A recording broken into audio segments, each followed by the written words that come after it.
Halo pemirsa, Presisi Utama kembali hadir untuk Anda. Selama 1 jam ke depan, kami juga telah menyiapkan sejumlah informasi terkini. Bersama saya Bribda Josyudika, kita lihat dulu 3 berita utama sore ini.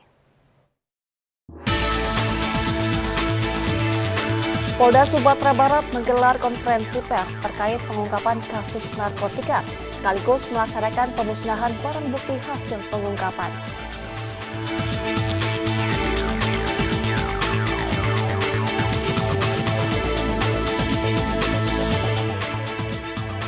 Polres Demak, Polda Jawa Tengah bekerja sama dengan masyarakat anti fitnah Indonesia menggelar pelatihan pemanfaatan kecerdasan buatan bagi pelajar SMA sederajat.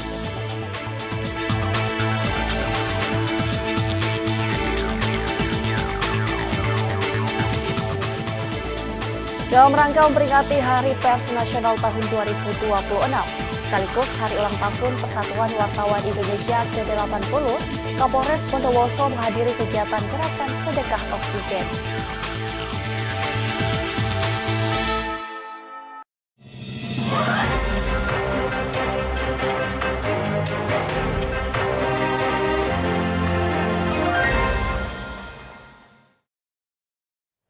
Pemirsa, Polda Jambi melalui Direktorat Reserse Kriminal Khusus menggelar konferensi pers terkait pengungkapan kasus tindak pidana perlindungan konsumen berupa kecurangan pengurangan isi tabung gas LPG non-subsidi ukuran 12 kg.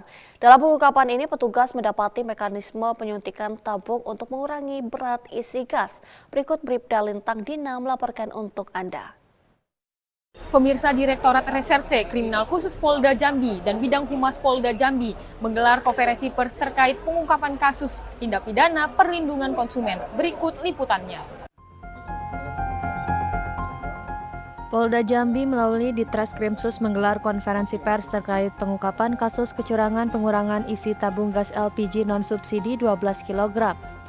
Konferensi pers yang dipimpin Kabid Humas Polda Jambi, Kombes Pol Erlan Munaji ini digelar di lobi Gedung B Mapolda Jambi pada Selasa 10 Februari 2026.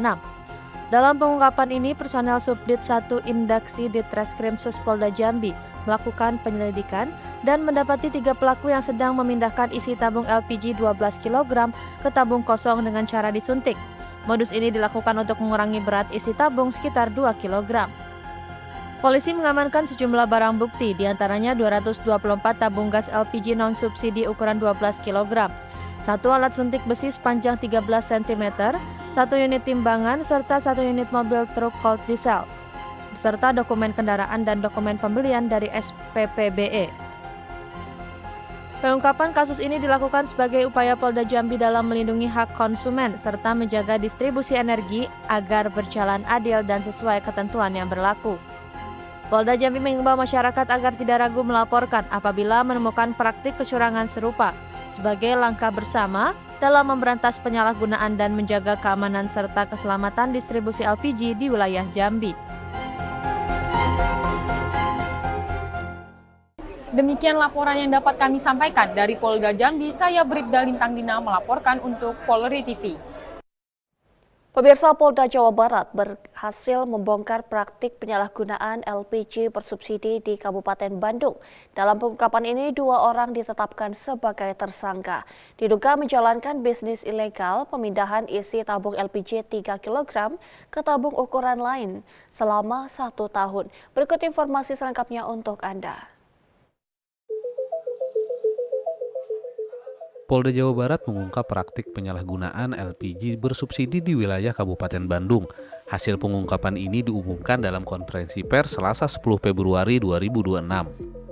Dalam kasus ini, polisi menetapkan 2 orang sebagai tersangka, yakni AS dan AJ, yang diduga telah menjalankan bisnis ilegal penyuntikan LPG selama kurang lebih 1 tahun. Pengungkapan kasus ini berawal dari laporan masyarakat yang kemudian ditindaklanjuti oleh penyidik di Treskrimsus Polda Jawa Barat. Hingga akhirnya polisi menemukan sebuah gudang di Desa Cikalong, Kecamatan Cimaung, Kabupaten Bandung. Gudang tersebut diduga dijadikan tempat pemindahan isi tabung LPG 3 kg ke tabung ukuran lainnya. Setelah kami melakukan penangkapan terhadap tersangka AJ Akhirnya kami mengetahui bahwa pemilik dari gudang ini atau rumah ini adalah tersangka AS. Ya. AS. Sebagaimana disampaikan oleh Bapak Kabid Humas. Perlu kami sampaikan bahwa tersangka AS ini bukan merupakan pemilik pangkalan. Bukan merupakan pemilik. Jadi gudang ini dimiliki oleh tersangka AS yang dulunya merupakan pemilik pangkalan. Dan perlu kami sampaikan bahwa praktek penyuntikan ini berdasarkan pengakuan tersangka AS sudah dilaksanakan selama 1 tahun dari tahun 2025 yang lalu.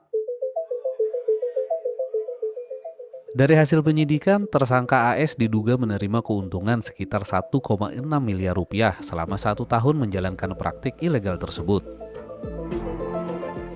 Baru 1 tahun, tapi dilihat dari rekam jejaknya tadi Pak, Jekrimsus tadi sejak 2008. Ya, kemungkinan kalau diakumulasi salah, ya mungkin tahun 2010. Sekarang sudah berjalan kurang lebih 15 tahun gitu. Kali sekian, jadi keuntungan yang bersangkutan itu sudah cukup banyak sekali. Ya. Hingga saat ini, Polda Jawa Barat masih mendalami jalur distribusi LPG hasil penyuntikan. Masyarakat diimbau agar tidak menyalahgunakan LPG bersubsidi, serta segera melaporkan apabila mengetahui adanya praktik ilegal serupa. Dari Humas Polda Jawa Barat melaporkan untuk Polri TV. Pemirsa, Polda Sumatera Barat menggelar konferensi pers terkait pengungkapan kasus narkotika, sekaligus melaksanakan pemusnahan barang bukti hasil pengungkapan. Kegiatan digelar di Mapolda Sumbar dan dipimpin langsung oleh Wakapolda Sumbar, Brigjen Pol Solihin. Berikut Brigadir Breta Suci melaporkan untuk Anda. Hari ini Polda Sumatera Barat melaksanakan kegiatan konferensi pers pengungkapan kasus narkotika dan pemusnahan barang bukti yang dilaksanakan di lapangan apel Mapolda Sumatera Barat. Kepolisian daerah Sumatera Barat memusnahkan barang bukti narkotika berupa lebih dari 8 kg sabu, ratusan gram ganja, serta puluhan butir ekstasi hasil pengungkapan sejumlah kasus sepanjang Januari hingga Februari 2026. Pemusnahan barang bukti tersebut dipimpin langsung oleh Wakapolda Sumatera Barat, Brigjen Pol Solihin, dan digelar di lapangan Mapolda Sumatera Barat Selasa 10 Februari 2026. Barang bukti yang dimusnahkan berasal dari 11 laporan polisi dengan total 24 orang tersangka. Adapun rincian narkotika yang dimusnahkan meliputi ganja seberat 262,065 gram, sabu seberat 8.015,68 gram, serta 57 butir pil ekstasi. Seluruh barang bukti yang dimusnahkan telah memperoleh penetapan status dari Kejaksaan, baik sebelum maupun dalam pelaksanaan operasi antik Singgalang 2026. Wakapolda Sumatera Barat Brigjen Pol Solihin menegaskan bahwa pemusnahan barang bukti merupakan langkah penting untuk memutus mata rantai peredaran gelap narkotika serta mencegah potensi penyalahgunaan kembali barang bukti. Sementara itu, Kepala Bidang Humas Kepolisian Daerah Sumatera Barat Kombes Pol Susmelawati Rosya menegaskan bahwa keterbukaan informasi menjadi prinsip utama dalam setiap penanganan perkara narkotika. Barang bukti yang dimusnahkan telah melalui proses hukum sesuai dengan ketentuan penetapan dari Kejaksaan Negeri Padang, Kejaksaan Negeri Pasaman, Kejaksaan Negeri Bukit Tinggi, dan Kejaksaan Negeri Pariaman. Polda Sumbar juga menghimbau masyarakat untuk berperan aktif dalam memerangi peredaran narkotika dengan melaporkan setiap aktivitas mencurigakan di lingkungan masing-masing kepada pihak kepolisian. Bentuk komitmen kami, jadi dimanapun kami ada kerjasama dengan pihak-pihak bertugas yang berwenang untuk mengungkapkan ini. Jadi bukan apa saja, dari semua. Dari Kepolisian TNI, dari Binda, dari Pemda, dari Kejaksaan juga kita kerjasama. Jadi walaupun dia melalui bandara apa kita bekerjasama. Jadi kami tetap menguasai mereka. Intinya yang 8 kilo sabi yang di bandara dari Polres Padang Pariaman. Nah, itu terungkap. Dari lapangan apel Mapolda Sumatera Barat, saya Brigadir Breta Suci Stefani melaporkan. Salam presisi. Pemirsa, kami akan segera kembali usai jeda berikut ini.